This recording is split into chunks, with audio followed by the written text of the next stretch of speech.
कल जो कुछ हुआ और आज जो कुछ हो रहा है, इसमें सबसे बड़ी बात है कि जिनके नाम पर हो रहा है और जिनके नाम पर पुराने इतिहास की गाथाएं सुनाई जा रही हैं, डॉक्टर भीमराव अंबेडकर की, उनसे ही इन लोगों ने कुछ नहीं सीखा है।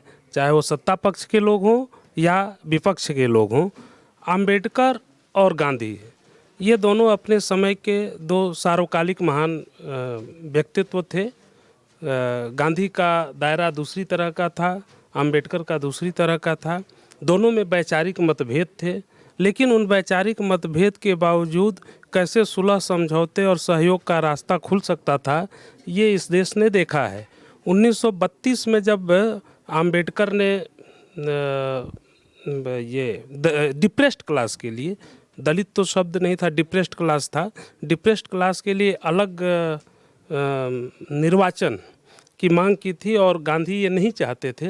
और गांधी जब आगा खां पहले उसमें आमरण अनशन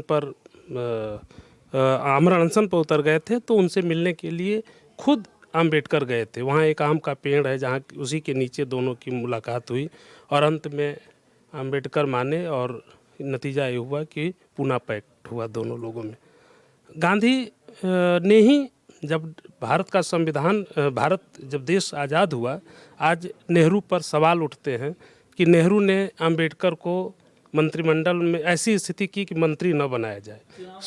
हाँ, आते हैं।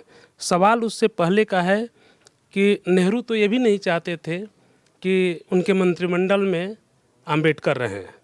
इसीलिए जब मंत्रिमंडल का गठन हो रहा था तो उसमें अंबेडकर का नाम नहीं था। लेकिन जो चीज़ छुपा दी जाती है वो यह है कि नेहरू से ज़्यादा सरदार पटेल नहीं चाहते थे कि अंबेडकर मंत्रिमंडल में रहें।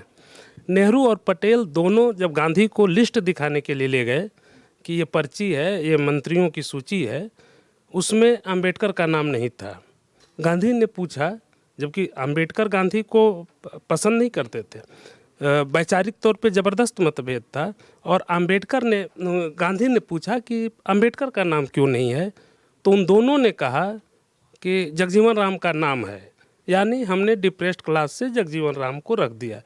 गांधी ने कहा कि मुझको कोटा मत दिखाओ सिखाओ, अंबेडकर का नाम रखो, अंबेडकर की ज़रूरत इस देश को है।